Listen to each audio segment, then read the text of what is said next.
En clase estamos haciendo un repaso general de las diferentes partes que tiene una programación. En este vídeo vamos a hablar concretamente de la parte de la metodología, de la temporalización y de los recursos materiales. Bueno, empezamos hablando de la metodología. En este apartado lo que tenemos que hacer es hablar de la metodología general que vamos a seguir durante todo el curso que estamos programando. Bueno, y lo primero es, como hemos hecho a lo largo de toda la programación, hacer referencia a la ley. En concreto hablaremos del decreto 37/08 de la Consellería de Educación de la Generalitat Valenciana, si lo que estamos haciendo es programar para el primer ciclo, como ya sabemos. Y tendremos que decir que en esa ley se indican unas cuantas directrices básicas metodológicas que vamos a seguir en todo momento, ¿vale? Nos hacemos referencia a la ley. En segundo lugar, hablaremos de unos principios psicopedagógicos del aprendizaje, principios psicopedagógicos generales.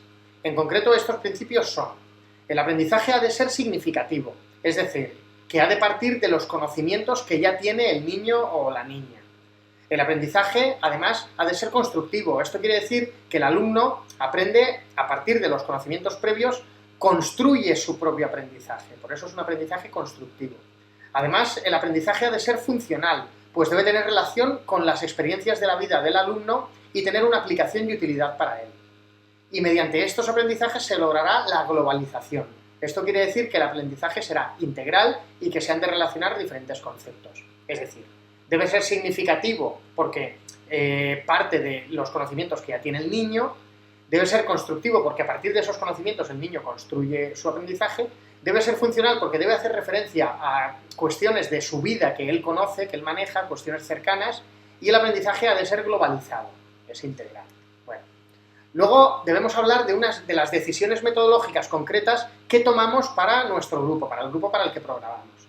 Decisiones metodológicas tales como los métodos concretos que utilizamos en nuestra programación. Además, hablaremos de los agrupamientos que vamos a hacer, cómo vamos a agrupar a los niños en el aula o fuera de ella. Y por último, la organización espacial, cómo la vamos a hacer. De esta manera, detallaremos aquí el procedimiento general para desarrollar las distintas unidades. Bueno, vamos a hacer ahora un paréntesis, pero no por ser un paréntesis es menos importante, esto es importante. Os voy a hablar ahora de los proyectos. Como sabéis, el año que viene tendréis un módulo que se llamará Proyecto de Educación Infantil. Vamos a hablar un poquito de qué es un proyecto para que no os pille de sorpresa. Bueno, pues un proyecto no es más que una forma de presentar a los niños y niñas los contenidos y las actividades, es decir, de presentar una unidad de nuestra programación de una forma globalizada. En esta metodología, en la metodología del aprendizaje por proyectos, los protagonistas del aprendizaje son los propios niños y niñas, que asumen la responsabilidad de la parte activa del proceso. El protagonista, el niño. Bueno, en el tema, en el documento en PDF y en el blog, tenéis una definición de qué es un proyecto. Un proyecto es un plan de trabajo o un conjunto de tareas, teóricamente voluntariamente emprendidas por un grupo de niños y niñas, con el fin de resolver un problema de la vida real en el que estén interesados. Este problema real que tienen que resolver, al ser cercano a su vida real, los niños y niñas se implican especialmente en todo el proceso y esto les ayuda a comprender mejor todo lo que se trabaja. ¿Y de dónde viene el trabajo basado en proyectos? El origen del trabajo por proyectos lo encontramos en los trabajos de John Dewey. Él decía que el conocimiento surge siempre a partir de una situación problemática. Hay un problema y en la resolución de ese problema aparece el aprendizaje. A partir de esa situación problemática hay que buscar una solución y esta búsqueda de la solución estimula una actitud de búsqueda e investigación por parte de los niños. Los proyectos, por su propia naturaleza, son intensamente activos y en educación infantil deben estar claramente enfocados hacia actividades de experimentación. En el tema os hablo de varios tipos de proyectos que dividió Kilpatrick. Hablo primero de proyectos producto, que se centran en el resultado final.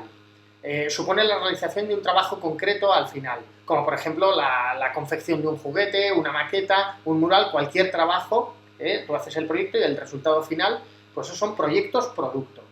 Hay otros proyectos que se llaman proyectos consumo, en el que el objetivo es el disfrute del resultado de una actividad. Imaginad una actividad que es la organización de una fiesta y el objetivo al final es disfrutar de esa fiesta. Otro tipo de proyectos son proyectos problema, es el trabajo basado en problemas, en el que se plantea un interrogante o un problema y se debe buscar entre todo el grupo la solución. Y por último, proyectos de aprendizaje específico, en donde el objetivo es la adquisición de una técnica específica. Imaginad enseñar la técnica de la pintura o del modelado. Bueno, en el trabajo que tenéis que entregar ahora al final de curso, en la programación que estáis haciendo por grupos, no os voy a pedir específicamente que programéis basando la programación en proyectos. No es necesario que programéis a partir de proyectos. Si queréis, pues lo podemos ver. Pero sí que es importante que tengáis esta información presente de cara al curso que viene. Es importante, por lo tanto, ojo, porque esta información pues también la usaremos para el examen, entrará en el examen, vamos. Bueno, nos queda simplemente hablar de la temporalización y de los recursos. En cuanto a la temporalización, un par de cosas. Tenemos que ubicar las diferentes unidades en las que hemos dividido nuestra programación en el calendario. Tenemos que ubicarlas en el calendario. Si son 5 unidades, ¿en qué momento del curso vamos a trabajar esas unidades? Al hablar de las diferentes unidades y de las actividades, ya tenemos que haber dicho cuánto tiempo nos va a durar cada actividad y cada unidad. Pero ahora lo que vamos a hacer es ubicarlas en el calendario. Para ello, como en tantos otros apartados, yo os propongo que hagáis una tabla, es decir, que hagáis un calendario que refleje claramente la temporalización. Vale. Y ahora un par de apuntes sobre los recursos materiales. Bueno, yo os propongo ordenarlos en 3 grandes grupos. Primero, hablar de la bibliografía y de los libros específicos. Aquí indicad qué libros habéis utilizado tanto para la elaboración de las diferentes unidades como para el uso en el aula. ¿Cuál es la bibliografía que vais a utilizar? En segundo lugar, ¿cuál será el material de apoyo? El material de apoyo es aquel que disponemos como educadores y que utilizamos para apoyar el proceso. Por ejemplo, si tenemos pizarra digital, si utilizamos proyector o el DVD. Ese es el material de apoyo. Y por último, elementos de instrumentación. Son los instrumentos, son todos los materiales e instrumentos que voy a necesitar para realizar las actividades.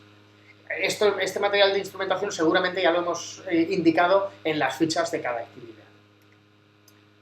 Bueno, espero que os haya resultado interesante el vídeo. Anotaros, mirad el vídeo, si queréis volverlo a ver, lo volvéis a ver. Dura 7 minutos, 8 minutos, dura menos de 8 minutos. Miradlo y anotaros cualquier duda que pueda surgir y el próximo día que nos veamos en clase resolvemos esas dudas. Os prepararé un nuevo vídeo con las últimas partes que vamos a trabajar sobre la programación y con esto terminamos. Bueno, el próximo día en clase resolvemos dudas y seguimos con el trabajo de la programación. ¡Mucho ánimo!